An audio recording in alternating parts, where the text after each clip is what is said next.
Big East Shootaround from New York City on your computer, your iPad, your iPhone, your tablet, however you're watching, wherever you're watching. He's Jay Alter, I'm John Fanta, and we are just about a third of the way into Big East play. It's only just begun. It is flying by, though. I mean, you think about it, conference play, I feel like it just started this new year, and man, these teams playing well. Every time these teams are on TV, it's must watch. And every week we start the show with the fastest 2 minutes in Big East hoops. Cue that music, cue those highlights. We start in our nation's capital. Villanova showing why they're number one. It's so easy to see when you got Amari Spellman knocking down threes, Wildcats rolling past the Hoyas on the road. To Omaha, Marcus Foster got it started. He leads Creighton. Here's Taz for three, Kyrie Thomas. It was such a hot start, and then they maintained it the entire time without. Check this one out again.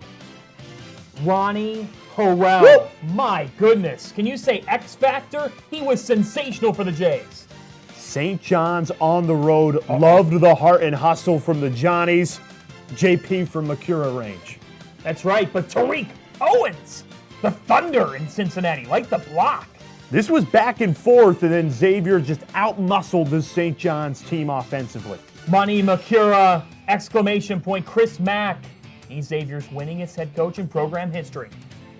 Well-deserved for Coach Mack, passing Pete Gillen, who he played for. And then in Friartown, a late surge from Providence capped off by the senior, Rodney Bullock, flying to the hoop. Bullock blast to Milwaukee, where Marquette trending upward. Golden Eagles, this is Hauser's house. It is, John. This team scores in bunches. Love the way Wojo's got this team playing. How about that? The freshman rocking the rim. To Hinkle Fieldhouse last Friday. Kamar Baldwin. That is fancy. That's a date at St. Elmo's. Watch out! Keelan Martin, Big East Player of the Week, showing why. To Chicago, Strus is loose. DePaul got the early lead. How fun was this on the All Access? We'll take two with Max Strus. Going crazy. There were vampires in Chicago, and then the Friars, Jay. Just took over a 22-0 run.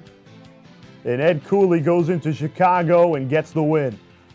Rodney Bullock putting it down, and the Friars, they are on the upswing. We've got Ed Cooley coming up on the show today, and then college basketball on Fox's Nick Bahe. He will be with us as well. But first, we've got one of the more interesting teams with promos throughout the season, the Georgetown Hoyas. Georgetown always thinks outside of the box, and with the trend with virtual reality, how about some actual reality? Trying to get people to go out to Hoyas Johnnies this weekend, and we wanted to have a little fun with this. And that's exactly what we did.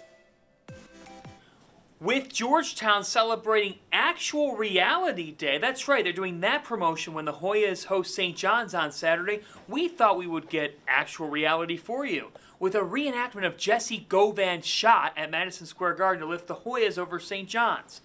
Now playing Jesse Govan, Jay Alter. Oh! Wow! Hoyas win. Final score, 69-66. I hit it. You did. First try. Sure. First try. Sure. Don't let them tell you anything different. First try. Okay. Govan for three. Knocked it down. That's Chris Mack type swagger from you. Yeah. No, look, when the camera's on and we're rolling, like Govan in the Garden. Speaking of Coach Mack, he moves into first place as the head coach of Xavier in all-time wins for the program with the big 203. And Mack, what a night it was for the Musketeers. His team came through. That's my area code, 203 in Connecticut. But yes, congratulations from everybody here at the Big East Digital Network to Chris Mack. Such a feat, and a guy who understands what makes that program tick. Here's Coach Mack on history. You know, like Marvin Lewis, the athletic department is sending out video messages right now. And guys like Marvin Lewis, I know that people that you're cool with in the community. Marvin Lewis. Yeah, it's pretty cool, huh? It's cool, man.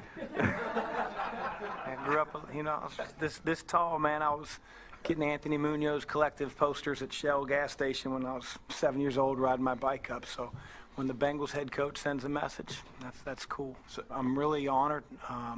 You know how many guys get an opportunity to be at the place that they wore the uniform. And I didn't have much of an impact as a player. I think because of injuries. But, if I've made an impact here on guys that I've coached and we've won some games, then, yeah, I'm proud. But, I'm not proud of the record. I'm just proud to be the head coach. When the longest tenured NFL head coach with one team reaches out, that's Marvin Lewis of the Cincinnati Not Bengals. Belichick? No, Marvin's had job the longest with the team. Almost positive of that. Okay. We'll fact check and get back to you. We move to my favorite video of the week. Martine Crumple, our thoughts are with him as he's receiving MRI results today after an injury last night. But here is one of his great fans impersonating him. I'm Martin Crumple. Oh, this is cute. You're Martine Cripple. Throw it down, young fella. Are you flexing? Show me that flex.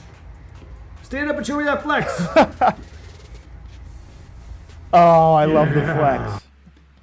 There it is. I like it there. That little guy's got it going on. And the Spider-Man shirt. Oh, what it was like. Did you have a mini hoop growing up? I did. Oh, yeah, my brother and I on the mini hoop. Couldn't throw it down at that age, though. No, that was very well done. Start recruiting. That's right.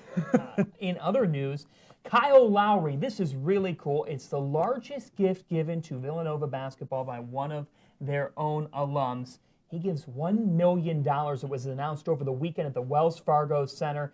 Lowry on hand, and this is really, really cool stuff. Coach always pushed me to be a better man.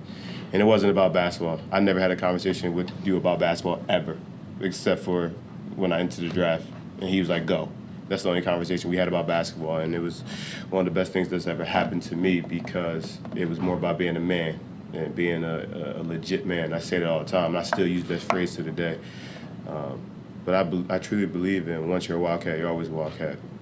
As you can see there, the $1 million donation will be for the Pavilion locker room. It's going to be amazing to see what the Pavilion looks like. I know we're all excited to see it, and cool to see Lowry. Well, just cool for the Villanova players to see a guy who has raised his game since playing at Villanova to be an NBA All-Star, and he's got the Raptors playing really well right now. Speaking of the Wildcats, they renew a rivalry this weekend with the UConn Huskies. That's where our TBT takes us back to 1995.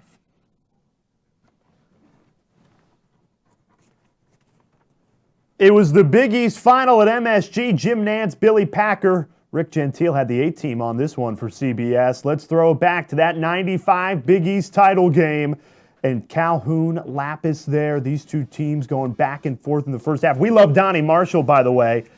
Close at halftime, and then one-way traffic. It was all Nova. Wildcats came out and just blitzed this Husky team. Kerry Kittles in transition. Woo-hoo-hoo!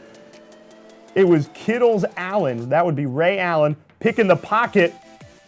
Kittles again. This time a throwdown. Kerry Kittles leading the way for Villanova. The first Big East championship for the Wildcats. Villanova wins 94-78. Oh, so cool for Steve Lapis in Villanova taking home that 95 Big East championship.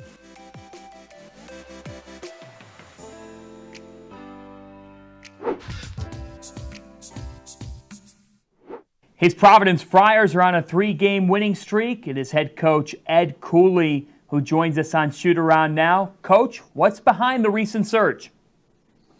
Well, I think our guys are getting healthy. We do have a veteran group of the core that are getting the majority of the minutes. So getting healthy, finding some consistency has been important, and trying to clean up some of our defensive mistakes. How do you think your front court has evolved here? A young group, the injury to Emmett Holt in the preseason, and Khalif Young as well as Nate Watson down low.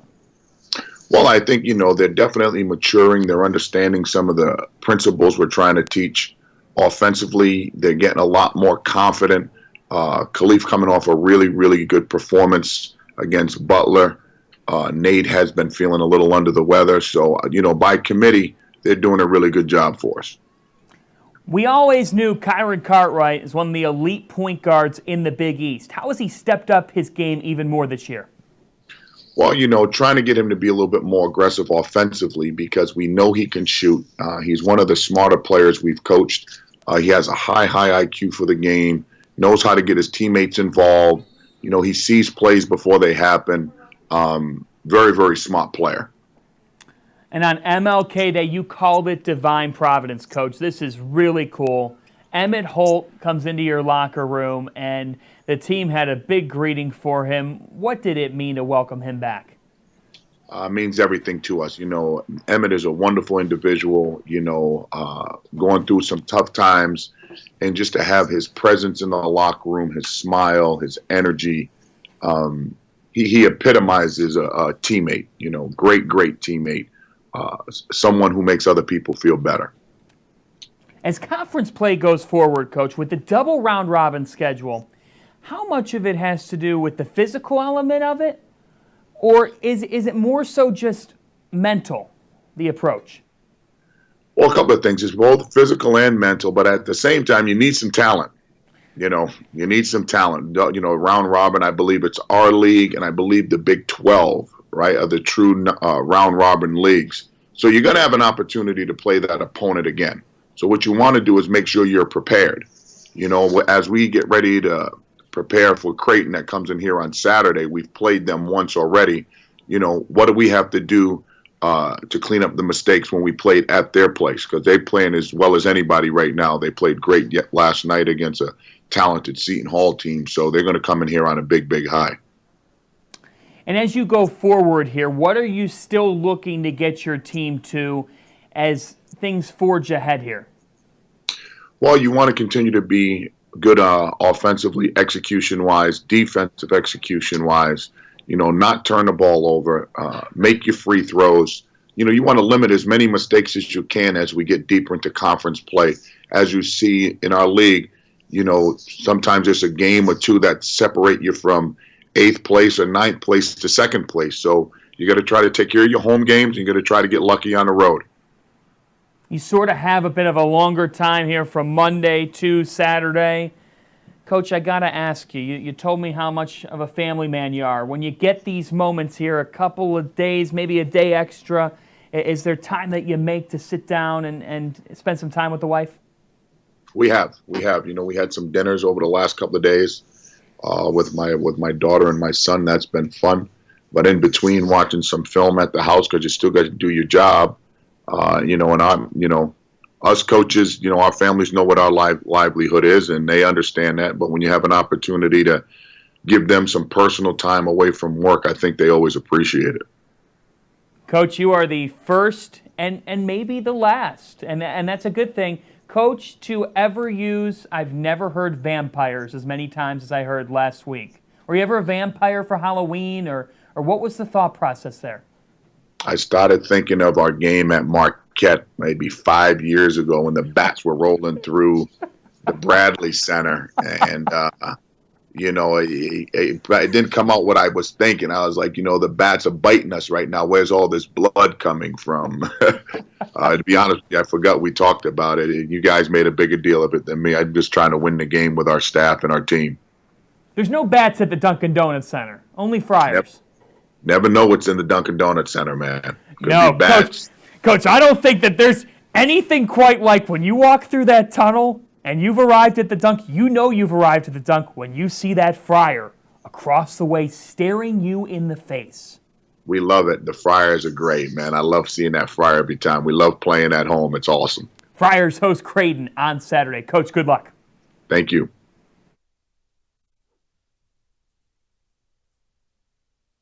I still get the goosebumps even when I walked in today. We always talk about city swag, just the excitement and the vibe. You can feel it the minute you get off the bus. It's Big East basketball. I think of toughness, standing your ground. That's what the Big East tournament has always been about. The Big East tournament during that week in March becomes part of the heartbeat of New York City.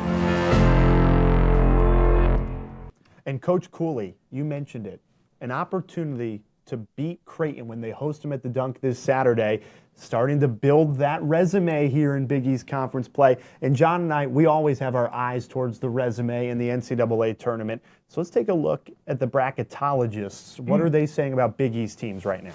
That's right, bracketology time.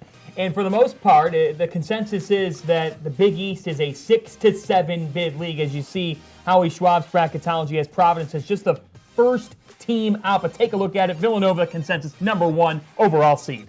All three have Villanova as #1, but how about CBS Sports? 6 teams as an 8 seed or better.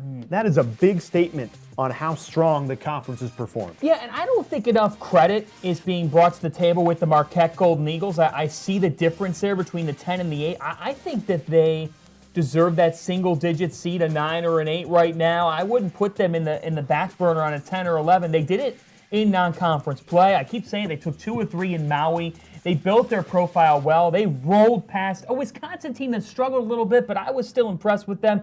Marquette's in a good spot. And then Butler's win over Villanova. Yes. That's such a statement, and it Huge. carries all the way to March. Absolutely, and I think a team we haven't talked about is the Xavier Musketeers, right now sitting at a 3 seed, and I think Xavier has the ability to play their way into that 2 seed line, as well as Seton Hall. They could easily get up to a 3 or 4 seed with what they did in the non-conference. Look, we got a lot of time before the brackets come out, a lot of time before March Madness, but right now it's nice to see that the Big East getting recognized as a 6 to 7 bid league come the NCAA tournament. And the Pirates and the Blue Jays squaring off last night. Those two splitting their season series right around that 4, 5, 6 line in a lot of bracketologies. Nick Bahe was on the call for that one last night, and John Fanta talked to Nick about the Big East. Here he is, our man from Fox Sports. He's number 34 in your program, #1 in your hearts. It's Nick Bahe coming in from Omaha. Had the call last night of Seton Hall and Creighton on FS1. Nick, what did Creighton do so well that enabled them to have such a strong showing? Well, I think the start of the game was really the difference. The first 5-6 minutes of the game, Creighton was able to get out, get in transition, which is where they're at their best, and score with regularity. And then that got the crowd into the game. And when you dig such a big hole, even though Seton Hall kind of chipped back away at that and got kind of back into the game, I just think the start of the game was really the difference. And then, not sure what the deal was, but obviously with Rodriguez not playing after the first 5-6 minutes, what that happened was now you take away Seton Hall's leading scorer, and that allows Kyrie Thomas to slide over and focus on Kadeen Carrington. So you're able to take away Carrington, and if he isn't able to get in the lane and make plays, they're just going to have a tough time scoring. So I just think it was the combination of the start of the game for Creighton and the fact that Kyrie Thomas could kind of really focus in and sink his teeth into Kadeen Carrington, which really propelled the Blue Jays last night. It was a double-digit game, but there's multiple layers to this one. Fans are finding out, now Creighton fans know who he is, but Martin Crumple, as conference season's gone around, he looks like the conference's most improved player. We're still waiting for official word on his status. Can you speak to how significant he's been? Oh, he's been amazing. And in coming into this season, one of the biggest and most pressing questions was what was going to happen at that center position with the departure of Justin Patton. And to be honest with you, I think the Creighton staff, they liked Martin Crumple, but I don't think in a million years they thought that Martin Crumple would be as productive as he was so far this season. You have oftentimes 4 different guards or glorified guards, whether it's Hegner or Harrell, towing the arc. So when Creighton sets those on-ball screens, you need someone that can roll to the middle of the floor and to the basket to put pressure on the defense, where as a help side defender, you're going, okay, am I staying attached to Marcus Foster on the three-point line? Am I helping on the roll to Martin Crumple? And you have to have a guy that's got the ability to catch, finish some of those lobs to the rim. And Martin Crumple, his hands and how he's been able to do just that has really been huge for Creighton. He's been amazingly important to what Creighton's done, and his improvement this year has been spectacular. Now, let's get to the Seton Hall team. Now they're 15-4, and obviously overreactions can happen last night from the fan base, but where are you at with this Seton Hall team moving forward here? I still love this team. I mean, listen, Creighton got beat by 22 on Saturday in the sky at Xavier, and the sky was falling. Now here we are a couple days later, and Creighton wins big, and everybody's like, oh, the Blue Jays are great. So it's kind of the nature of conference play. You don't want to ride the waves too much, up or down. And this conference is a beast, man. You got 7 teams inside the RPI top 40. It feels like every single night you kind of are saying to yourself, boy, that's a big game. That's a big game. So Seton Hall, here's the thing. I'd be more worried about them if they were a roster full of freshmen and sophomores. You look at Carrington, Delgado, and Desi Rodriguez. They've played 117 games together at Seton Hall. They've been through a lot as a team. So I don't worry about them emotionally getting fragile or falling apart. So you take the kind of intangible aspect of it, and I'm not worried about that. And then the tangible aspect of it is it's a really good basketball team. I really like playing through Delgado. Carrington, he's more of a natural two-guard than a point guard. He's still trying to learn. I still really like this team. They're really tough. They're senior-laden, their experience. I'm not worried about the Hall. We're about a third of the way through Big East play. What's your biggest takeaway thus far? Well, I think the first thing is probably that the league still runs through Villanova. The one thing we can't ever do is grow spoiled to what dominance and excellence looks like. Although we're accustomed to seeing Nova stay on top, how they're able to. And you look after that, and it seems like night to night, whether it's Creighton, Xavier, Providence, Marquette, Butler, Seton Hall, on any given night, feels like any one of those teams could beat the other one by 15 points. And it's really hard to go on the road and win right now. And that's what makes a good league. But this league still runs through Villanova. I've been so impressed with what Jay Wright's been able to do from a consistency standpoint. Hardest thing to do in our sport is sustain excellence, especially when you're dealing with roster turnover. Jay Wright's got himself a heck of a ball club this year. And finally, Creighton alumni three-point shooting competition. Who wins? Not me. If I'm dealing with Kyle Korver and Doug McDermott and Ethan Wragge, but I'm telling you, if we're talking just top of the key, we're only shooting 53s. Ethan Wragge, that guy. There's a chance I'd maybe bet on Ethan Wragge if you had a little three-man shootout between Korver, McDermott, and Wragge. I think he just hit another one in Philadelphia. I think he just hit another one at the Wells Fargo Center. I think he did a couple years ago, and Wragge bound for dropping. Right. Nick Bava host of Game Time on 1620 The Zone, 11 a.m. to 2 Central, middays in Omaha, and on Fox Sports throughout the season. Nick, thanks for your time. You're the man, John. Thank you.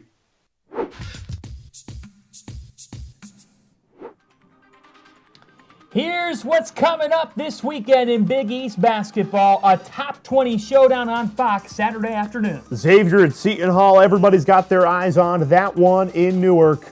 But I want to draw your attention to a matchup I really like coming up on Tuesday. Providence at Villanova. We talked to Ed Cooley today. Can the Friars keep it going? And, of course, they host Creighton on Saturday. That game, 3 o'clock on CBS-SN. The interesting thing to note, Marquette at number 11 Xavier on Wednesday. The Golden Eagles about to start quite the stretch. They face Xavier and Villanova next week. Folks, they will have had a 9-day layoff in between games. That is rare, and it'll be interesting to see how they come out of that. Well, Big East Conference play has been so interesting. As we talked about the resumes earlier, continue to build. Providence with an opportunity. If they even go 1-1 this week against Creighton and Villanova, that's a terrific week for Ed Cooley and company.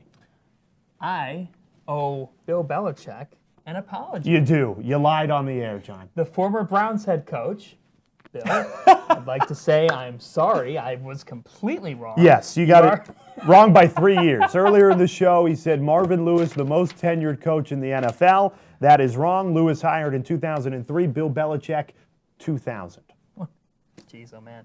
Meanwhile, there have been other mistakes made. We don't have a Tony Reale to step in and tell us what we got wrong, but Jay Alter We're accepting applications, though. He said that, yes, we are. He said that he made his first shot. First shot. No recording, practice. Oh, no. Knock this off. This is practice shots. That's 3. Practice shots. No. We were rolling? No. That's 5, folks. He missed. Georgetown got it, money, first try. Practice shots. Practice shots. Yeah, okay. Made it when it counted. We're back next Thursday, 1 o'clock. Worked out great. Thanks for watching Big East Shootaround. We'll see you next Thursday. Enjoy the games this weekend. Grab some popcorn on us. He's Jay Alter. I'm John Fanta. Have a great Big East Hoops weekend, everybody.